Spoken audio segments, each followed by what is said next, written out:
Hi guys, I've got halfway through this job and realised that someone did ask the other day for me to post a video on this.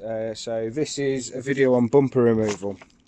So what we need to start by doing, removing these plastic trims that's screwing across the top or clipping across the top. Then you'll be faced with this metal bar sitting across here, and there will be 6 T30 headed screw bolts, whatever you want to call them. We'll take those off. You can do this with the car on the ground. Now what we do is I started off and I turned this wheel outwards, which meant that I could undo the underchain and I could get to it really easily. And you can see just there,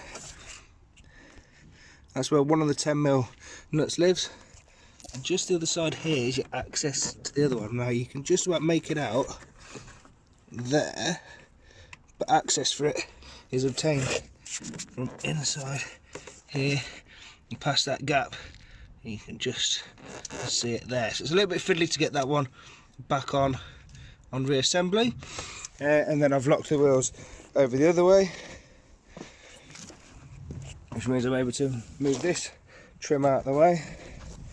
And then because this is 180, there's only one intercooler.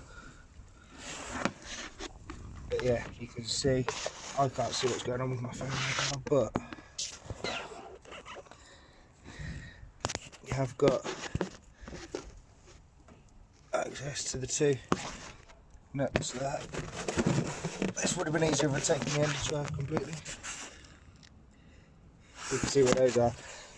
Now, once you've done those, there's a couple underneath which will cause issues if you haven't got the correct size bit. So there's 2 that live just here. Now that is PH3 is the size. Try and use a 2, which is your normal crosshead bit size. It won't turn them. You need it to be a 3, otherwise you don't stand a chance, because they get really rusty and really seized, and without the right size bit it's not coming off. Once that's done, so you've got the bolts are obviously going through here on each side. You've got on different bumpers, sometimes they have, sometimes they haven't. I haven't worked out why. You'll have just a little torque screw that goes in there. You need to remove that, both sides. Those have been left out. Remove those both sides, and then you just give it a gentle tap from here, this point here. You'll see that that's already come away. So once I've undone the other side, keep just gently tapping it both sides. I can pull the whole thing away and the bumper will be off. So I'm going to do that now, and you can see what it looks like once that's done. Okay, so they're undone, so I'm just nudging it off bit by bit each side. Just carefully does it,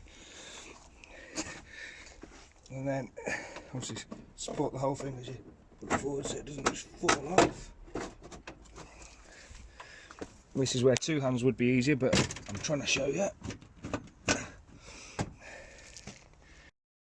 Okay, so the bumper's off. I really needed 2 hands. He's just had the car painted and I didn't want to risk damaging anything, so sorry about that. But the bumper's off and safe. So just moving on a little bit further now, you can see, well, just to show you quickly here, that's where those studs on the bumper go through. So when you're putting it back on, you've got to line these up each side, make sure they don't slip past and scratch your wing here.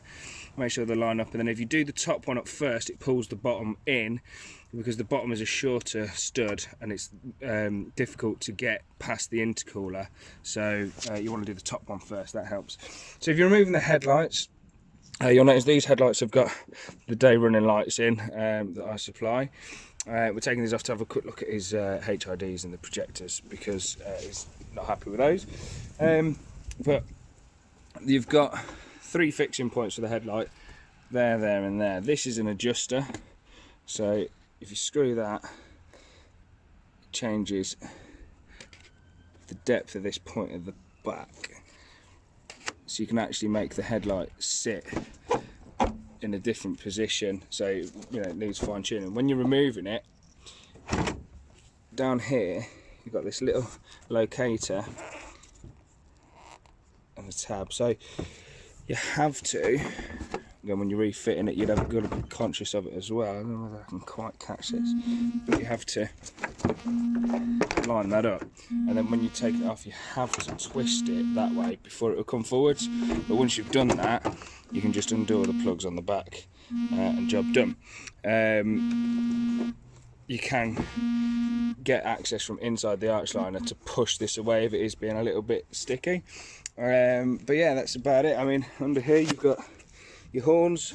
Sometimes you get both on one side, sometimes you get one either side, and sometimes you get both mounted essentially there.